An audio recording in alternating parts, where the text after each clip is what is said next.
We told you in our episode 6 preview that the real hunt was about to begin, and well, it has. After being trapped in that C-rank dungeon by Dong Suk and his lackeys, Sung Jinwoo and Yoo Jin-ho didn't have many options when it came to what they could do to save their own lives. But by the end of the episode, they're the only ones that survive the whole thing, and naturally, most of it is because of Jinwoo. The solo leveler proves once again that without a ceiling to hold him down, he can rise up to heights never imagined before for a guy like him. And he also proves that he isn't quite as weak as people think him to be, both physically and mentally. Jinwoo is a hunter first and foremost, and in episode 6, he truly embraces every aspect of that life, no matter how unsavory that might be. So naturally, we're here to break it all down and tell you what's next.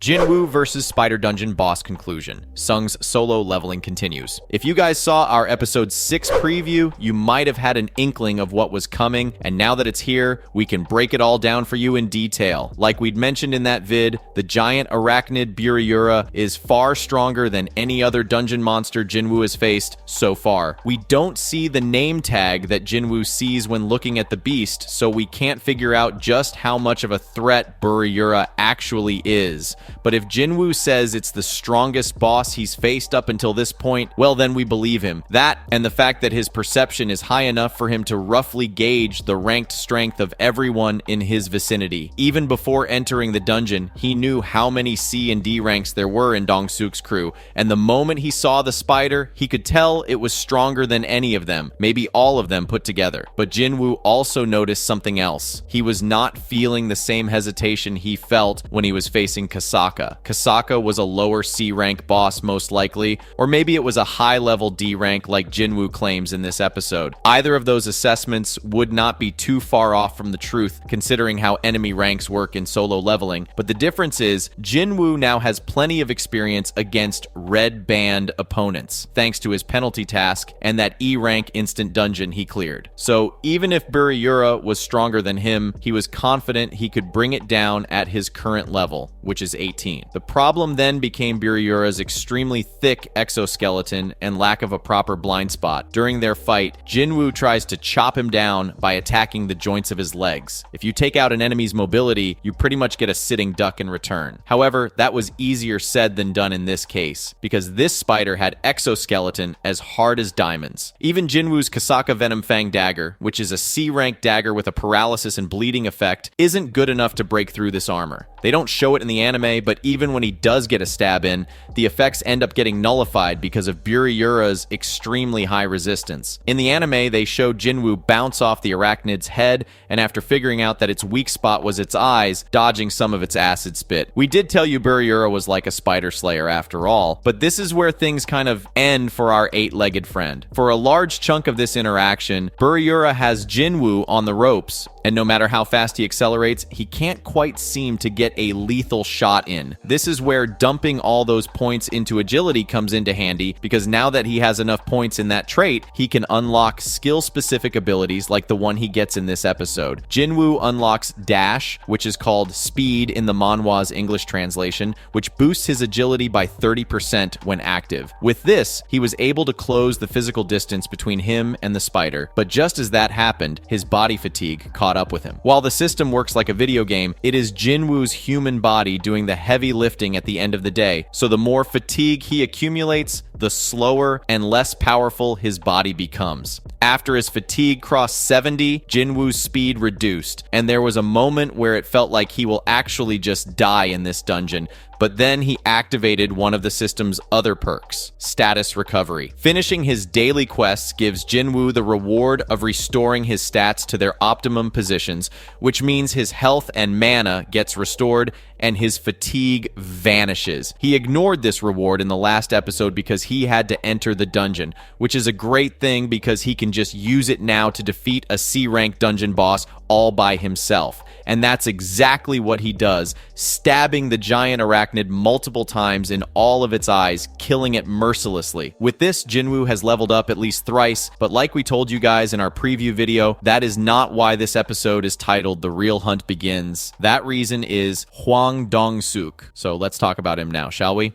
the hunter that hunts those who prey on the weak. Sung Jinwoo becomes a killer. At the start of this episode, we see Dong Suk and his crew come out of the gate looking rather pleased with what they'd just done. They think that once the spider is done killing and eating Jinwoo and Jinho, it'll go back to sleep, and that's when they will come back to clear out the mana crystals. Dong Suk plans to use the entrance tunnels that lead directly to the boss room to maximize their time advantage. He also looks up Jinho's family so he can be present at the funeral, because Dong Suk had his eye on that boy's armor from the beginning and was willing to settle for just that in case he and his men couldn't take down the boss of the dungeon. Dong Suk was quite frank in admitting to himself that individually, none of his men could kill the beast, including himself. But they didn't need to do that if it was asleep, and if they worked together, he was confident they stood a chance. What they didn't expect was to find the boss dead and the other two alive, which leads everyone in the room to the same conclusion. Yu Jinho killed the dungeon boss thanks to his expensive gear. Dong Suk doesn't waste any time figuring out what would be best for him and his business in this scenario. He knows that Jinho is the son of a big shot builder with a massive fortune, and since he assumes that he must have killed the dungeon boss, he tries to get the boy to join up with the crew by having him kill Jinwoo. To his surprise, Jinho calls Jinwoo boss and tries to protect him instead. Dong Suk and the boys have a good laugh at this and decide that they'll take care of Jinwoo themselves,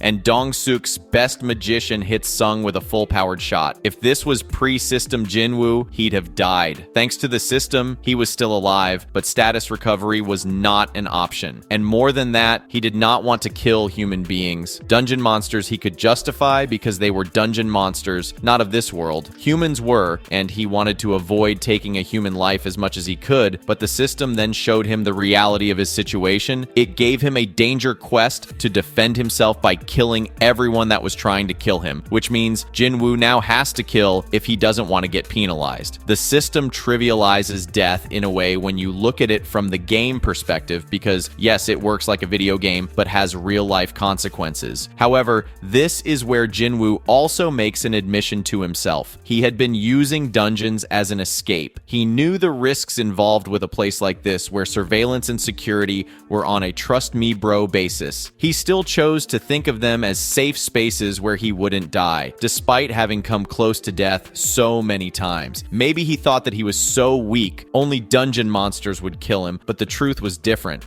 And besides, the system was making him stronger every day so he could fight back, or at least that's one of his interpretations of his situation. Jinwoo accepts the grim reality that he will have to spill blood to save his own and acts upon it ruthlessly. Dong Suk tries to use his reinforcement ability, foolishly holding on to the idea that his rank will save him. When Jinwoo smashes his head into the ground, he lets him know that he has no ceiling and then silently beheads the guy. Jinwoo blitzed 6 Season C and D rank hunters in under 5 minutes or so, and his cold efficiency gained him a new skill, Bloodlust. We'll just use the manhwa name here because it sounds cooler. With this, Jinwoo could paralyze his opponents for a minute upon activation, which is a handy skill to have when you're looking to fight armies. But with this dungeon cleared, Jinwoo now has confirmation that he is at the very least a high-level B rank hunter. Otherwise, none of what he did in the dungeon would have been possible. Dong Suk's greedy tactics ended up backfiring on him and getting his crew killed, all because he couldn't properly read the atmosphere and figure out who actually killed the dungeon boss. And going forward, Jinwoo is not going to hesitate from killing anything that tries to kill him, human or monster, which is important considering this won't be the last time he'll get attacked in a dungeon. But speaking of dungeons, now that this one is closed, what's next?